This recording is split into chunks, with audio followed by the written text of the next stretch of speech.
বাক্সা বৰপেটা জিলাৰ সীমামূৰীয়া গমাৰিগুৰিত বেঁকী নদীৰ শিলবালি খনন বন্ধ কৰাৰ প্ৰতিবাদত মানৱ শৃংখল কাৰ্যসূচী। বাক্সা বৰপেটা জিলাৰ সীমামূৰীয়া গমাৰিগুৰিত গোবৰ্ধনা আছু সাহিত্য সভাৰ উদ্যোগত তথা বৃহত্তৰ গমাৰিগুৰি হতাপাৰা ৰাইজৰ সহযোগত মানৱ শৃংখল কাৰ্যসূচী ৰূপায়ণ কৰা পৰিলক্ষিত হৈছে। প্ৰতিবাদকাৰীক আৰক্ষীয়ে বাধা প্ৰদান। মানৱ শৃংখল কাৰ্যসূচীৰ জৰিয়তে প্ৰতিবাদকাৰীসকলে অতি শীঘ্ৰেই বন্ধ কৰাৰ আহ্বান জনায়। শিলবাৰীৰ কুঁৱৰী বন্ধ কৰাৰ আহ্বান জনাই লগতে প্ৰতিবাদকাৰীসকলে ২৪ ঘণ্টা সময় বান্ধি দিয়ে, অন্যথাই ভয়াৱহ আন্দোলনৰ হুংকাৰ প্ৰদান কৰে। কৰিব লাগে, সেইকাৰণে আমি প্ৰতিবাদ কৰিব ওলাই আহিছোঁ। হয়, আমাৰ অসুবিধা হয়, ঘৰ দুৱাৰ আমাৰ গোটেই যাব, মেইন ৰাস্তা আহি পাইছে, গৰাখহনীয়াই আৰু খান্দি আছে। আমি অনুৰোধ জনাইছোঁ গৰাখহনীয়া বন্ধ কৰাৰ কাৰণে আমি প্ৰতিবাদ ওলাইছোঁ।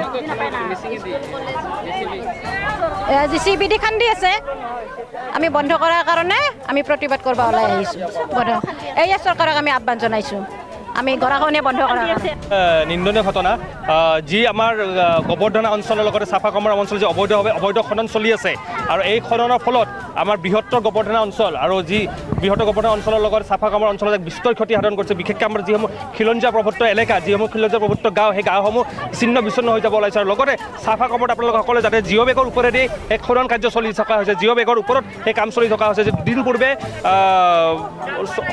বৰ্ণগড় ৰাজহ চক্ৰৰ বিষয়ে আহিছিল যদিও দুদিন সেই কাম বন্ধ হৈ আছিল। তাৰপিছত বুঢ়া আঙুলি দেখুৱাই পেলাই সেই আকৌ খনন কাৰ্য ইতিমধ্যে চলি আছে। আপোনালোকে জানে সকলোৱে যে গোবৰ্ধনা অঞ্চলৰ যি গামাৰগুৰি অঞ্চল এখন খিলঞ্জীয়া প্ৰভুত্ব অঞ্চল, আৰু যদি সেই অবৈধ খনন চলি থাকে সেই খিলঞ্জীয়া প্ৰভুত্ব অঞ্চলসমূহৰ তাৎপৰ্য কি হ'ব তাক লৈ কিন্তু আমি ছাত্ৰ সন্থাৰ লগতে কিন্তু ৰাইজ কিন্তু আজি চিন্তিত হ'ব লগা হৈছে। আজি আমি ৰাইজ ওলাই আহিছোঁ, আজি মই সদৌ বৰপেটা জিলাৰ ছাত্ৰ সন্থাই আজি আমি ইয়াত আহি প্ৰতিবাদ কাৰ্যসূচী হাতত লৈছোঁ। ইতিমধ্যে আমাক আৰক্ষী প্ৰশাসনে ইতিমধ্যে আমাক বাধা আৰোপ কৰিছে। কিন্তু আমাৰ এটা কথা যদি এই অবৈধভাৱে অবৈধ খনন চলি থাকে আগন্তুক দিনত কিন্তু আমি ৰাইজ জিলা ছাত্ৰ সন্থাই কিন্তু আগন্তুক দিনত জংগী আন্দোলন গ্ৰহণ কৰিবলৈ বাধ্য হ'ম। আৰু ২০১৩ চনৰ পৰা যেতিয়া আমাৰ গোবৰ্ধনাত গামাৰিগুৰি অঞ্চলত যেতিয়া খনন কাৰ্য আৰম্ভ হৈছিল, সেই সময়তে গোবৰ্ধনাৰ প্ৰতি এক ভয়াৱহ প্ৰলয় আহিছিল। সেই অঞ্চলসমূহ বিভিন্ন ক্ষেত্ৰত তাতে আপোনালোকে সকলো নামঘৰৰ পৰা আৰম্ভ কৰি খিলঞ্জীয়া ঠাই এখন খিলঞ্জীয়া প্ৰভুত্ব এলেকা, সেই প্ৰভুত্ব এলেকাসমূহ বিভিন্ন ক্ষেত্ৰত এই অবৈধ খননৰ ফলত গাঁও শেষ হৈ যাই আছে। আমি কেতিয়াও মানি নলওঁ, ৰাইজ কেতিয়াও মানি নলওঁ। আমি ছাত্ৰ সন্থাৰ স্পষ্ট মত, যদি আজিৰ পিছত আমি যে কাৰ্যসূচী লৈছোঁ আৰক্ষী প্ৰশাসনৰ লগতে বৰ্ণগড় ৰাজহ চক্ৰৰ বিষয়ক আমি অনুৰোধ জনাইছোঁ, হস্তক্ষেপ বিচাৰিছোঁ। বৰপেটাৰ বনাঞ্চলিক বিষয়া তেওঁৰ হস্তক্ষেপ বিচাৰিছোঁ যে অতি সোনকালে অবৈধ খনন কাৰ্য বন্ধ কৰিব লাগে, নহ'লে আগন্তুক দিনটো আমি জিলা ছাত্ৰ সন্থা ৰাইজৰ সহযোগত কিন্তু আমি জংগী আন্দোলন গ্ৰহণ কৰিবলৈ বাধ্য হ'ম। তাৰমানে কি, আমি প্ৰশাসনক জৰিয়তে লোকেল বিধায়ক, প্ৰাক্তন বিধায়ক, কোকৰাঝাৰ, দিল্লী, দিছপুৰ, ৰজাঘৰীয়াসকলক ক'ব বিচাৰিছোঁ যে আমাৰ এই যিটো এটা কূটনীতি, যিটো এটা কৌশল চলি আছে কুঁৱৰী লৈ, তেওঁলোকেই বান্ধ দিছে আৰু তেওঁলোকেই বান্ধ ভাঙি আছে। এই কৌশলটো যাতে কি হয় এইটো ৰাজহুৱা কৰক, আমাৰ লগত আলাপ আলোচনা কৰি এটা সুস্থিৰ সিদ্ধান্ত লওক, যাতে যিটো সিদ্ধান্ত এই অঞ্চলৰ কাৰণেও ভাল হয়, ৰাইজৰ কাৰণেও ভাল হয়, চৰকাৰৰো ভাল হয়। গতিকে এনেকুৱা সিদ্ধান্ত লওক।